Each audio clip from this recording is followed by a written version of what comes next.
क्या एलियंस मौजूद हैं? यह एक सवाल है जो लोग कई वर्षों से पूछ रहे हैं। यह एक ऐसा सवाल है जो हमें हमेशा से मोहित और आकर्षित करता रहा है।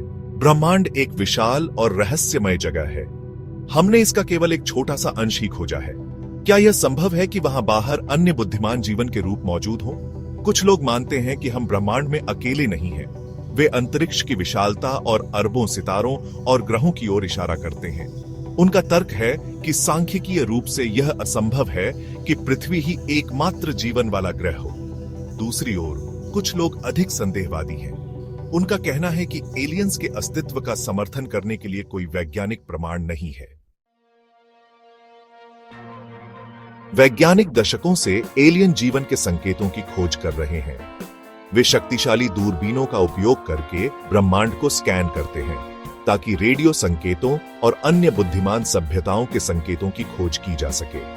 वे अन्य ग्रहों पर भी जांच भेजते हैं ताकि सूक्ष्म जीव जीवन के संकेतों की खोज की जा सके। मार्स जीवन की खोज के लिए सबसे आशाजनक स्थानों में से एक है। मार्स एक ठंडा, शुष्क ग्रह है, लेकिन इस बात के प्रमाण हैं कि यह कभी बहुत गर्म और गीला था। वैज्ञानिक मानते हैं कि मार्स पर अतीत में जीवन हो सकता था और यह संभव है कि आज भी वहां कुछ जीवन के रूप मौजूद हो सकते हैं। वर्षों से कई यूएफओ देखे जाने की रिपोर्टें आई हैं। कुछ लोग मानते हैं कि यह दृश्य एलियन अंतरिक्ष यान के पृथ्वी पर आने का प्रमाण है। सबसे प्रसिद्ध यूएफओ देखे जाने की घटनाओं में से एक 1947 में रोसवेल, न्यू मैक्सिको में हुई।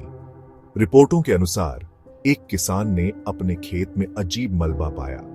सेना ने शुरू में दावा किया कि यह मलबा एक मौसम गुब्बारे का था, लेकिन कई लोग मानते हैं कि यह वास्तव में एक एलियन अंतरिक्ष यान का मलबा था। रोसवेल घटना आज भी बहस और अटकलों का विषय बनी हुई है। एलियन जीवन की संभावना रोमांचक और चुनौतीपूर्ण दोनों है।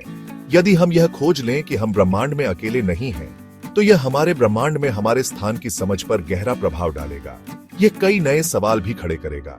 क्या ये एलियंस मित्रवत हैं या शत्रुतापूर्ण? वे कैसे दिखते हैं? उनकी तकनीक कितनी उन्नत है? फिलहाल एलियन जीवन का अस्तित्व एक रहस्य बना हुआ है, लेकिन यह एक ऐसा रहस्य है जिसे हम एक दिन सुलझा सकते हैं। तब तक हम केवल संभावनाओं की कल्पना कर सकते हैं।